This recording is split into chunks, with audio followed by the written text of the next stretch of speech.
Bismillahirrahmanirrahim. Assalamualaikum warahmatullahi wabarakatuh. Halo teman-teman semuanya, apa kabar? Apakah kalian baik-baik saja? Semoga saya harap kalian baik-baik saja ya.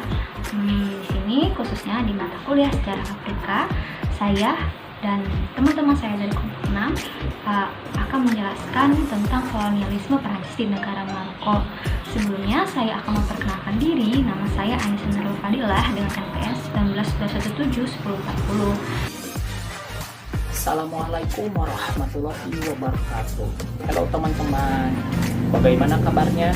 Mudah-mudahan kita selalu dalam lindungan Allah Subhanahu wa Ta'ala. Perkenalkan, nama saya Aldi Cahya Maulida dengan NPM 192171010. Halo historian, perkenalkan saya Linda Nur Sukma dengan NPM 192171034. Hai, perkenalkan nama saya Veronisa Nabila Ibrahim dengan NPM 192171064. Bismillahirrahmanirrahim. Assalamualaikum warahmatullahi wabarakatuh. Halo historian, perkenalkan nama saya Fars Isinikan Mahfud dengan NPM 192171076. Drop it.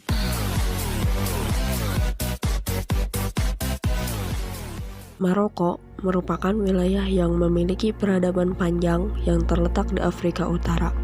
Wilayah ini pernah dikuasai oleh Kartago, Romawi, Bani Umayyah, dan Bani Abbasiyah. Setelah terpisah dari Bani Abbasiyah, wilayah Maroko menjadi wilayah independen dan diperintah oleh Sultan dengan sebutan Serif. Wilayah Maroko yang strategis menjadi perebutan bangsa Barat. Untuk menyelesaikan masalah tersebut, maka diadakan konferensi Algeciras atau konferensi Greenland pada tanggal 7 April 1906 Masehi. Tujuan konferensi ini adalah untuk menyelesaikan krisis Maroko pertama pada tahun 1905 Masehi. Hasil konferensi tersebut membagi wilayah Afrika dan Perancis menguasai wilayah selatan Maroko dan sisi utara Sahara Barat. Setelah konferensi, terjadilah berbagai konflik antara Perancis dan Maroko. Hingga pada tanggal 21 Mei 1911, Perancis berhasil menguasai kota Fez.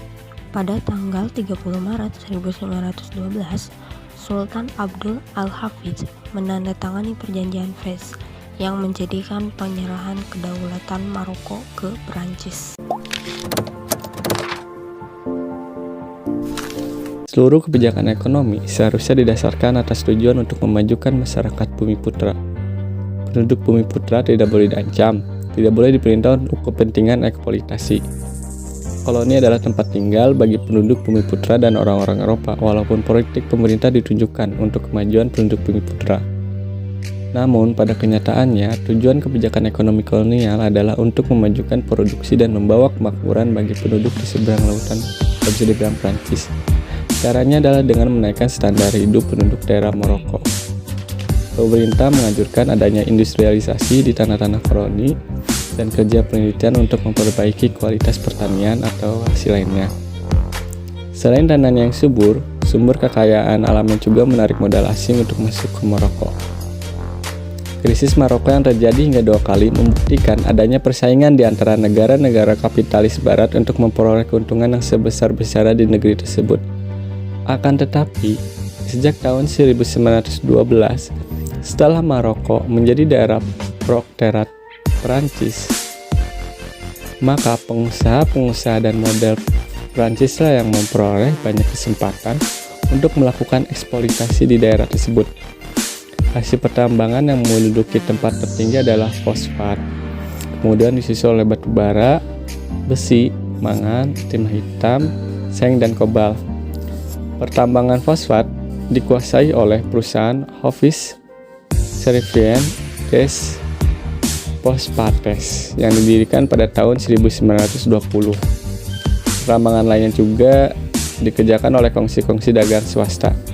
Industri yang telah ada juga dikembangkan seperti industri kulit, barang pecah belah, dan permadani. Industri-industri tersebut masih dikerjakan, tetapi pada umumnya secara tradisional. Di samping itu, didirikan pula industri modern dengan mendatangkan tenaga-tenaga ahli dari Prancis. Jadi, pada intinya, kebijakan untuk menaikkan taraf hidup masyarakat Maroko oleh Prancis adalah supaya masyarakat Maroko bisa menghasilkan produksi barang yang lebih berkualitas untuk masyarakat Prancis.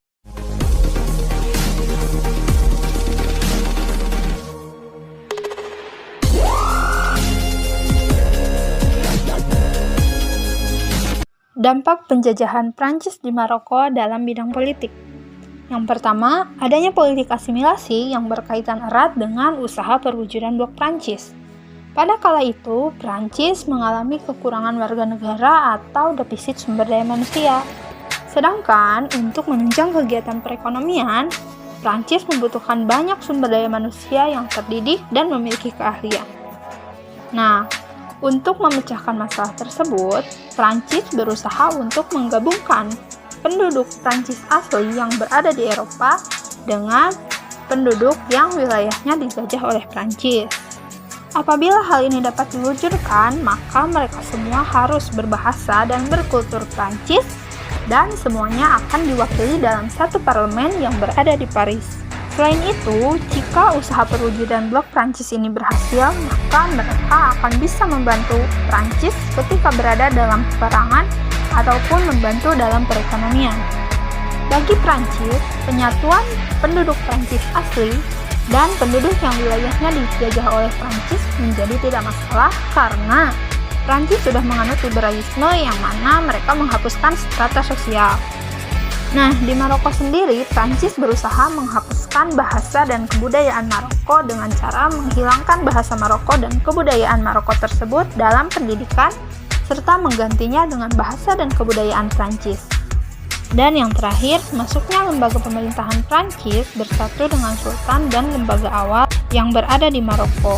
Nah, jadi orang Maroko pun ikut andil dalam membantu Prancis, di mana pemerintahannya oleh pegawai-pegawai dari pemerintahan metropolitan yang menentukan politik berdasarkan gagasan-gagasan metropolitan atau berdasarkan kepentingan-kepentingan metropolitan. Jadi, Prancis ikut serta dalam berbagai kebijakan yang terjadi di Maroko.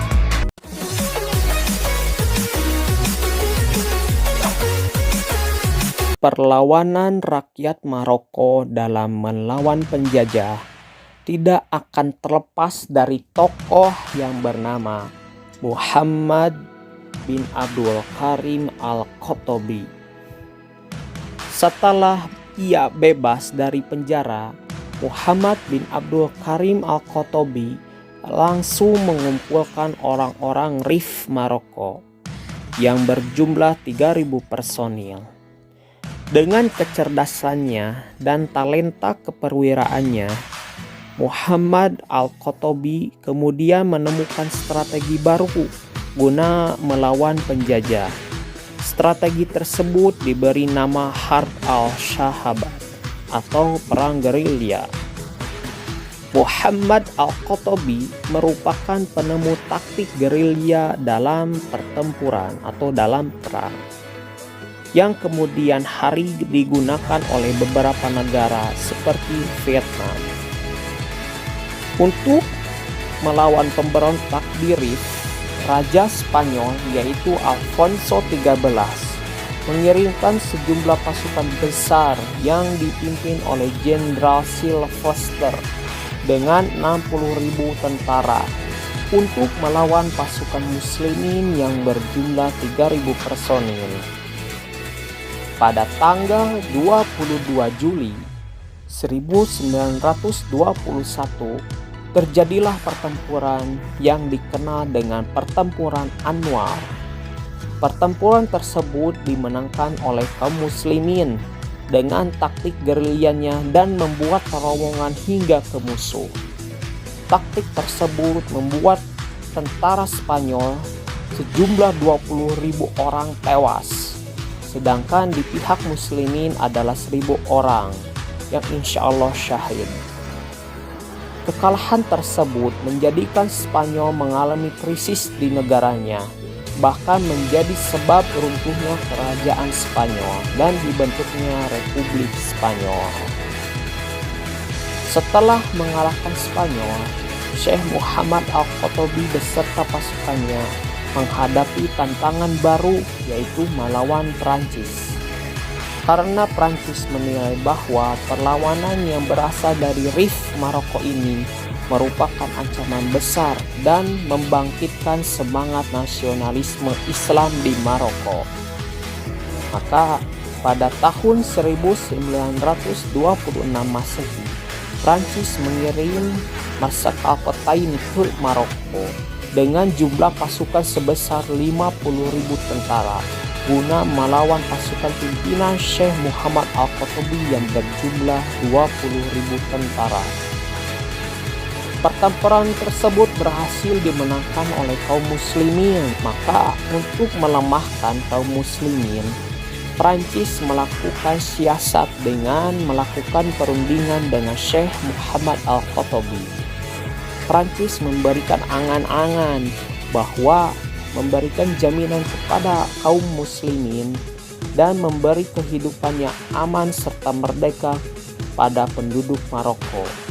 Akan tetapi Prancis mengingkari janjinya, bahkan menculik Syekh Muhammad Al-Qatobi ketika perundingan dan dibuang ke salah satu pulau di Samudra Hindia.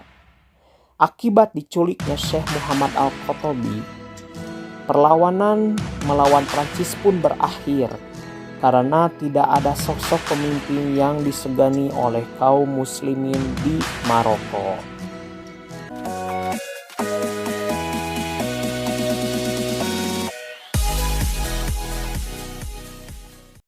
Proses perjuangan kemerdekaan Maroko atas Prancis berawal ketika terjadinya Perang Dunia II yang melanda Eropa. Ketika kekuasaan Prancis jatuh oleh Jerman, kemudian pendaratan tentara Inggris Amerika di Maroko dan pertemuan Sultan dengan Presiden Franklin Roosevelt disambut gembira oleh kaum nasionalis, dan mereka mulai menghentikan pertentangannya bersifat pribadi. Pihak Maroko menuntut kemerdekaan, tetapi ditentang keras oleh pemerintahan Prancis yang masih berpegang pada ketentuan perjanjian Fes yang menyatakan bahwa status Maroko adalah protektorat yang tidak dapat dipisahkan dari Prancis. Meskipun mengalami banyak rintangan, perjuangan untuk mencapai cita-cita kemerdekaan negeri Maroko tetap dijalankan. Di Maroko, organisasi partai diperkuat. Cabang-cabang baru yang dibentuk tersebar di seluruh negeri. Di samping itu, perjuangan di luar negeri juga dilakukan dengan menghubungi PBB atau Perserikatan Bangsa-Bangsa, pembentukan Liga Arab, dan hubungan dengan kaum nasionalis Aljazair dan Tunisia. Sultan Maroko juga memihak kaum nasionalis. Oleh sebab itu, ketika Prancis menerima konstitusi baru tahun 1946, di mana daerah seberang lautan dapat mengirimkan wakil-wakilnya ke lembaga-lembaga legislatif di Paris, penduduk bumi putra Maroko tidak menyambutnya dengan penuh kegembiraan. Mereka tidak dapat percaya bahwa pemerintah Prancis akan membawa perbaikan bagi negerinya. Ketika mengunjungi Tangier, kota internasional, pada tahun 1947, Sultan berbicara tentang hak-hak yang sah milik penduduk Maroko. Kemudian Sultan menyatakan kepada pers tentang penggabungan Maroko kepada Liga Arab dan Dunia Laut Tengah bagian timur. Pada tahun 1955, Sultan Muhammad V berhasil menegosiasikan pemulihan bertahap kemerdekaan Maroko dalam rangka saling ketergantungan antara Prancis dan Maroko. Kemudian Sultan setuju untuk melembagakan reformasi yang akan merubah Maroko menjadi monarki konstitusional dengan bentuk pemerintahan yang demokratis. Sehingga pada tanggal 7 April tahun 1956, Prancis secara resmi mengakhiri protektoratnya di wilayah Maroko yang menandai kemerdekaan dari negara Maroko.